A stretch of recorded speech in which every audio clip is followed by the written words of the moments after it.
Kasus sweeping dan tindak premanisme dengan korban anak di bawah umur di Kabupaten Rokan Hulu mendapat perhatian dari Kementerian Pemberdayaan Perempuan dan Perlindungan Anak dan DPR RI.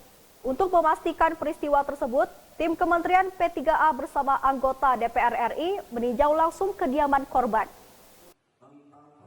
Dalam kunjungannya, Ahmad bersama Deputi Perlindungan Khusus Anak berdialog dengan korban dan orang tua korban terkait aksi premanisme tersebut.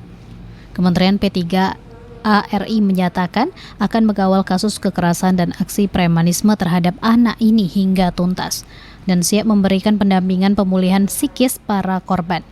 Anggota DPR RI Ahmad mengecam segala bentuk aksi premanisme, khususnya yang melibatkan anak sebagai korban. Ahmad mengaku sudah mendengar secara langsung penjelasan para korban terkait peristiwa sweeping yang dilakukan sekelompok orang yang menimbulkan rasa traumatis dan ketakutan masyarakat di lingkungan sekitar lokasi kejadian dikarenakan belum tuntasnya penanganan kasus.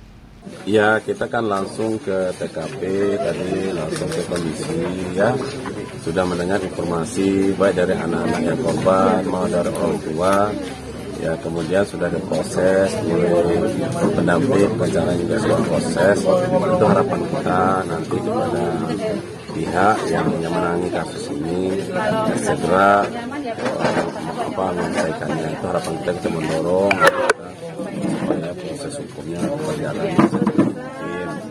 Kemudian juga ada psikis masyarakat di sini merasa ketakutan ya, karena adanya sweeping kemarin. Nah, ini saya kira perlu pemulihan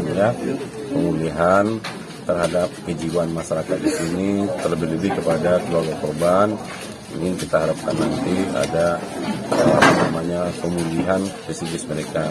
Nah, sore ini juga kepada korban yang mengalami yang disabilitas itu juga kita asesmen ini dari psikiater dari Dinas Sosial Provinsi, dari Kementerian Pemberdayaan Perempuan.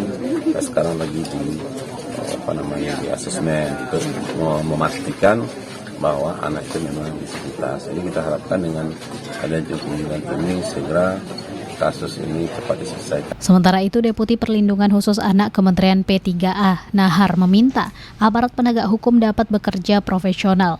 Jika perkara ini sudah memenuhi unsur dengan bukti yang memadai, maka tidak ada alasan pihak kepolisian untuk tidak menetapkan tersangka dan tindakan hukum lebih jauh seperti penahanan. Kalau misalnya benar gitu ya ada peristiwa ini, lalu kemudian memenuhi unsur pidana dalam kasus ini, maka ya harus ditegakkan hukumnya gitu. Tegakkan hukumnya menggunakan apa? Kan aturannya sudah ada. Kalau korbannya anak, maka ada undang-undang perlindungan anak. Lainnya nanti dengan kekerasan. Ada kekerasan terhadap anak, maka bisa gunakan pasal 76C. Lalu kemudian persoalannya, kalau seandainya ini berkaitan dengan misalnya antar anak, pelakunya anak, korbannya anak, maka ada undang-undang sendiri, undang-undang sistem peradilan pidana anak, jadi nggak bisa diperlakukan sama dengan yang lain. Pertanyaannya adalah kita menunggu proses pendalaman dari pihak kepolisian. Apakah ini antar anak atau antara anak dengan orang antara. Kementerian P3A melalui Dinas P3A Provinsi Riau juga akan melakukan pendampingan dalam pemulihan psikis para korban yang saat ini trauma pasca kejadian sweeping tersebut. Dari Rokan Hulu, Ari Ezwindra melaporkan.